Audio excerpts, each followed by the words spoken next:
Alors que Vladimir Poutine a ordonné le tir d'un missile balistique de moyenne portée, Oreshnik, le Léopard et le Lion sont en concertation afin de préparer l'envoi de troupes au sol en Ukraine. Troupes françaises en Ukraine, ça y est, énorme document sorti par Le Monde, on y va tout de suite. Article 25, donc novembre, dans Le Monde, le titre explicite, guerre en Ukraine, l'envoi de militaires européens en discussion. Je vais vous lire le chapeau et le tout début de l'article, vous allez comprendre. Dans la perspective d'un désengagement américain vis-à-vis de Kiev en raison du retour de Donald Trump à la Maison-Blanche, on va parler de Trump dans un instant, Paris et Londres n'excluent pas de prendre la tête d'une coalition en Ukraine, selon des modalités qui restent à préciser. Je lis le début de l'article. Alors que le conflit en Ukraine connaît une nouvelle phase d'escalade, la faute à qui ? Les discussions sur l'envoi de troupes occidentales et de sociétés de défense privées sur le sol ukrainien ont été réactivées, a appris Le Monde, de sources concordantes. Je cite toujours. Des débats sensibles pour l'essentiel classifiés, mais bel et bien relancés, dans la perspective d'un éventuel désengagement américain du soutien à Kiev, après la prise de fonction de Donald Trump aux États-Unis le 20 janvier 2025. Souvenez-vous, il y a 8 mois, je vous disais qu'Emmanuel Macron a été sommé de lancer un ballon d'essai afin de commencer à préparer les opinions à l'idée de l'envoi de soldats français sur le sol ukrainien. Il n'y a pas de consensus aujourd'hui pour envoyer de manière officielle, assumée et endossée des troupes au sol, mais en dynamique, rien ne doit être exclu. Ce à quoi Poutine avait répondu par un petit voyage au bord de son bombardier stratégique nucléaire supersonique, le Tupolev 160M. Eh bien aujourd'hui, Emmanuel Macron appelle les États européens à envoyer des troupes au sol et à ne plus fixer aucune ligne rouge.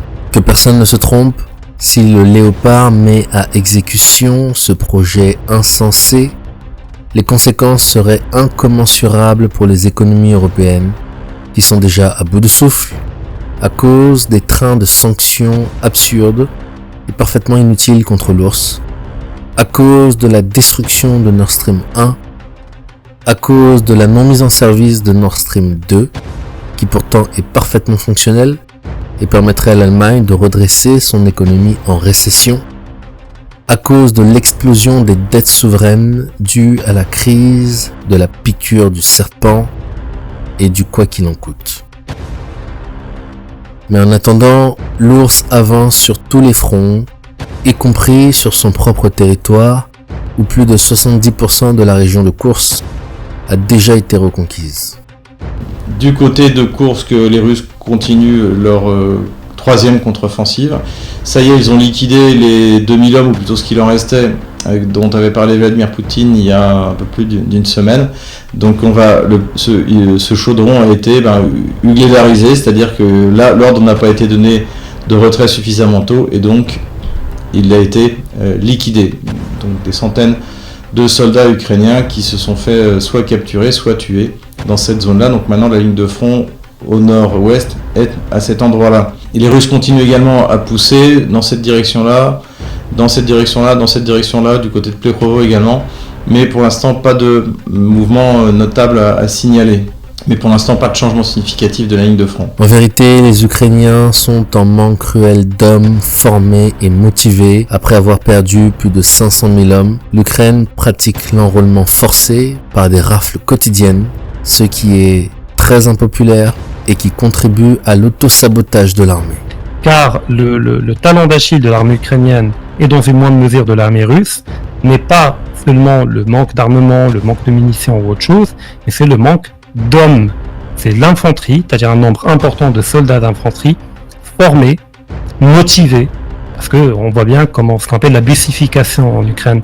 On capture les gens dans la rue, on les met dans un bus, on les envoie au bout de 3 jours, voire même le lendemain, au front, comme ça s'est fait à Bakhmout. Donc des gens démotivés, qui fuyaient la mobilisation, qui ont été mis dans les bus, puis envoyés sur le front, et qui jettent les armes à la première occasion, et se rendent à la première occasion. Donc c'est ce qui manque à l'Ukraine. L'Ukraine a connu une hémorragie démographique. L'Ukraine a besoin de 300 000 à 400 000 soldats motivés et correctement formés, ce qu'elle ne peut plus avoir. La Russie avait fait une mobilisation partielle de 300 000 personnes au bon moment, ce qui lui a permis de bien la former, de bien l'équiper, et ce qui a permis d'inverser le cours au niveau du front. Pour l'Ukraine, c'est tout simplement trop tard.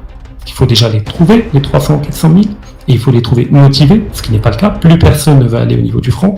Aujourd'hui, il y a même des sabotages. J'avais publié un article qui a été publié par la presse anglo-américaine qui est alarmé par le fait que les informations fournies par des combattants ukrainiens aux Russes sur la position de leurs propres troupes deviennent de plus en plus importantes.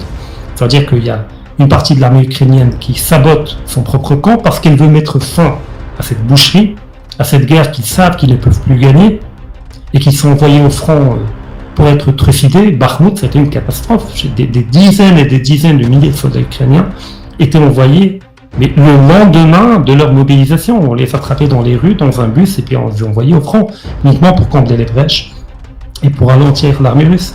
Donc l'armée ukrainienne, une partie en tout cas, pas les ultranationaux les plus radicaux, ne veut mettre fin à la guerre. Les Russes sont même tombés sur des mines anti-chars qui ont été placées par les Ukrainiens, et ces mines n'ont pas été activées. C'est du sabotage. Comme on dit, quand on est soldat et qu'on ne veut pas obéir à un ordre, on ne peut pas ne pas obéir. Mais on peut mal obéir. Donc il y a des soldats qui en ordonnent déposer des mines anti-chars. Ils le font, mais ils n'activent pas les mines. Donc, formellement, ils ont obéi à l'ordre, mais réellement, ils ont saboté. Poutine étant un joueur d'échecs et non un joueur de poker, il a constamment 2 ou 3 coups d'avance sur cet Occident incompétent et dégénéré. Ainsi, vous comprenez désormais pourquoi l'alliance stratégique avec le dragon coréen, qui a déjà livré plus de 100 000 hommes afin de combattre et relever une partie des contingents russes sur le sol ukrainien. Des soldats nord-coréens qui vont donc très prochainement combattre aux côtés des soldats russes pour repousser les Ukrainiens dans la région de Koursk. Ça va se produire très prochainement, c'est ce qu'affirme le chef de la diplomatie américaine. On écoute le chef du Pentagone, on écoute Lloyd Austin. Les Nord-Coréens sont-ils effectivement engagés ou pas dans les combats ? Bien que nous n'ayons pas vu de rapport significatif à ce sujet jusqu'à maintenant, il y a quelques jours, j'ai déclaré qu'environ 10 000 soldats nord-coréens étaient présents dans la région de Koursk et avaient été intégrés aux formations russes. Compte tenu de la formation des soldats nord-coréens et de leur intégration en formation russe, je m'attends pleinement à les voir engagés au combat bientôt. Ceci évidemment en vue d'anticiper d'éventuels renforts de troupes occidentales sur le sol ukrainien, ce qui permettra de vider les forces de défense européennes et d'accomplir la prophétie biblique.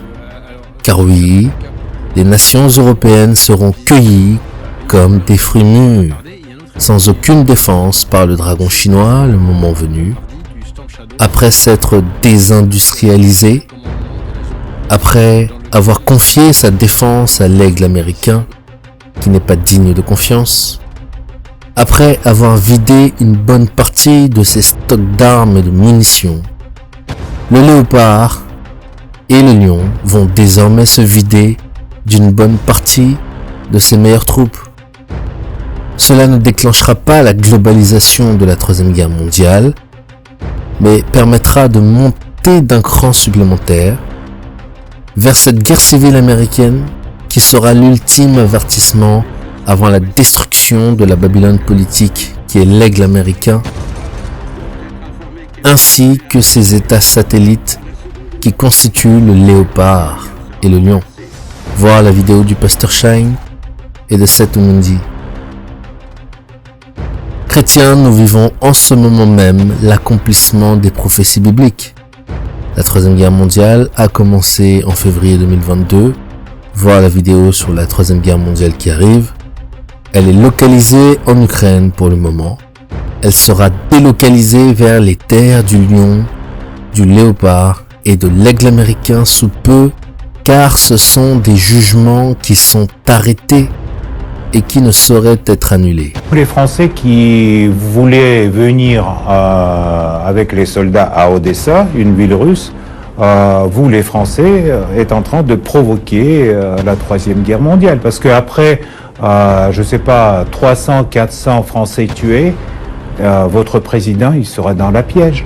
Il devrait soit accélérer l'histoire, soit augmenter la présence de troupes. Et on s'en fout de son opinion. Vous vous foutez de ce que dit Emmanuel Macron. Exactement. Et quand il vous dit qu'il est prêt, éventuellement, à ne pas se fixer de limites. On s'en fout de ses limites. On s'en fout de Macron, de ce qu'il dit Macron. On s'en fout de limites de Macron. Et on va tuer... La France reste une puissance nucléaire. Tout à vous fait, l'avez en tête. Tout à fait, avec 200 missiles. Et donc, on va tuer tous les soldats français qui vont venir au sol ukrainien. Tous. Parce qu'aujourd'hui, il y en a, durant le conflit en Ukraine, 13 000 mercenaires, dont 367 Français, et dont 147 ont déjà tué. Donc il y en a 147 citoyens de la France qui ont été tués en Ukraine. Et on va tuer tout le monde. Vous inquiétez pas.